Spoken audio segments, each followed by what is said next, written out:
Guys, it's Kaitlin from the Texas Forestry Museum. Today we're going to make a paper sculpture. So what you're going to need for your supplies is a piece of paper. It can be black, it can be any color you want. Also, you're going to need some colored paper. So I'm just using scrap paper that we had left over at the museum.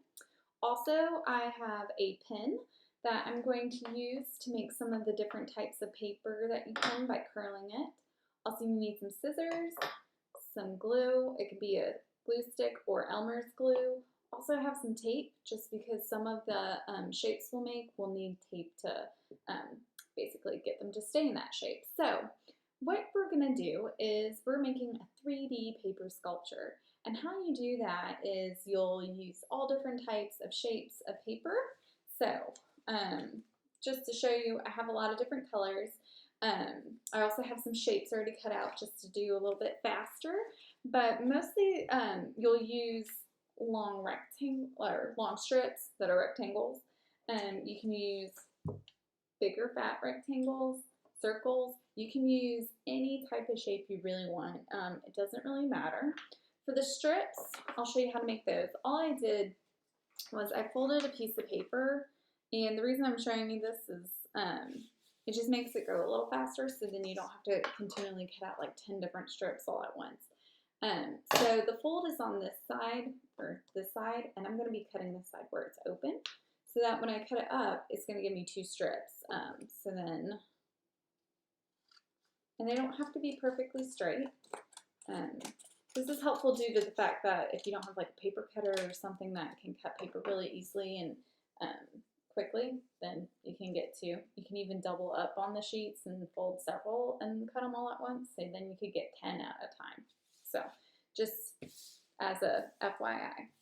So we're going to start with one of these. We're going to start off with one of the easier things that you can make on your paper sculpture, and you can curl your paper. So what I have the pen for is what we're going to use the paper. We're going to use it to curl the paper. So I'm holding the paper, and you just start wrapping.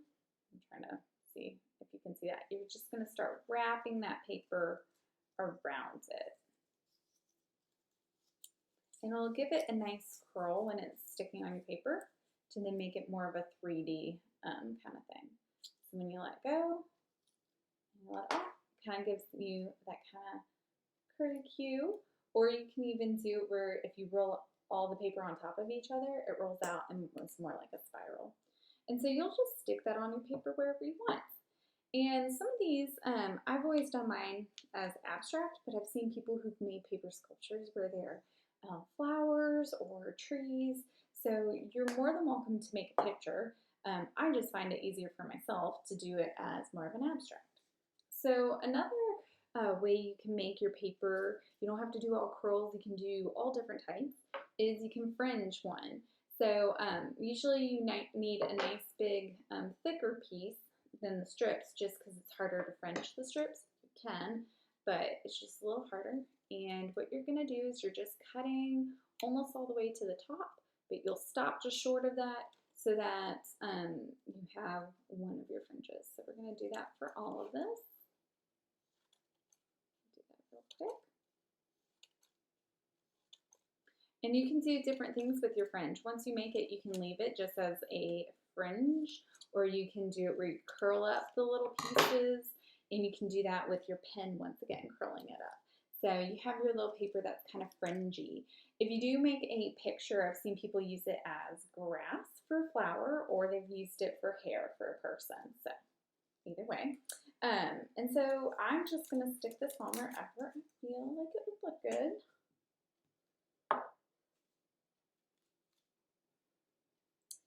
And another way, so far we have these 2 things.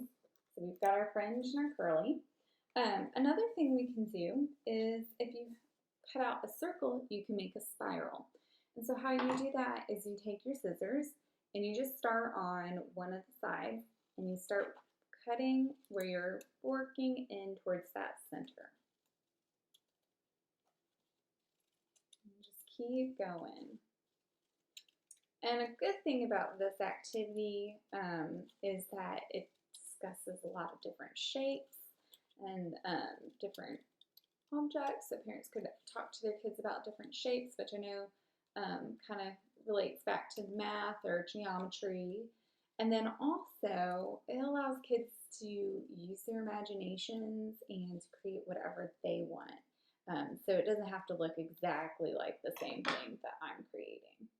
So here's our spiral, and you can glue that on. I'm just going to glue it on from the little point.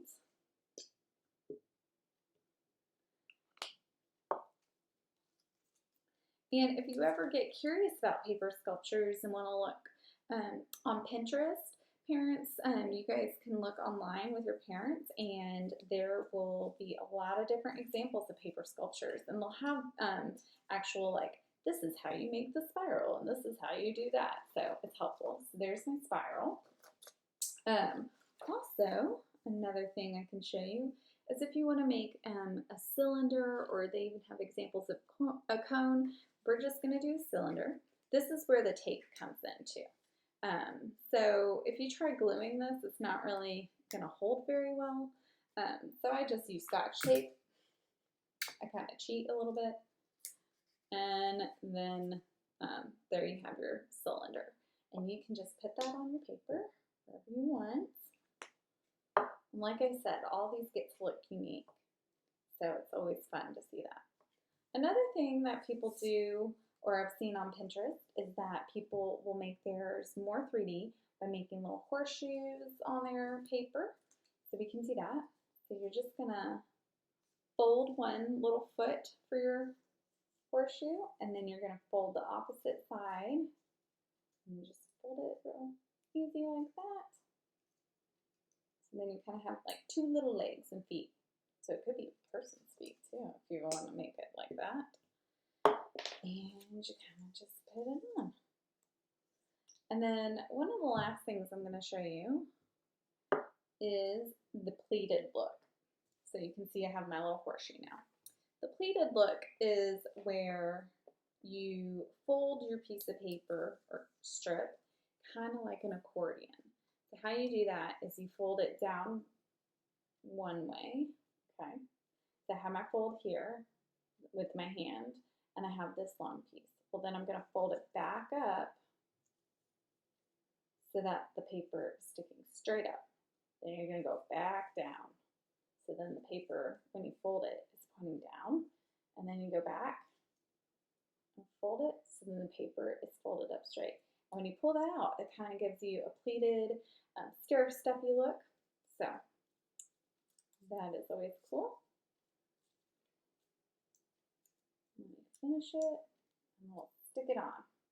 So you then have kind of that look, which is always fun. All right. So in the end, you might have a piece of paper that has fun things like that. You can cover it. Like I said, you can make it into an object. I made this one earlier. So it has a few different things. It has, you know, my little horseshoes actually going around my cylinder. I have a straight piece of paper that has just the little edges cut off. And once again, Pinterest or Googling it is a really great way to see all different types.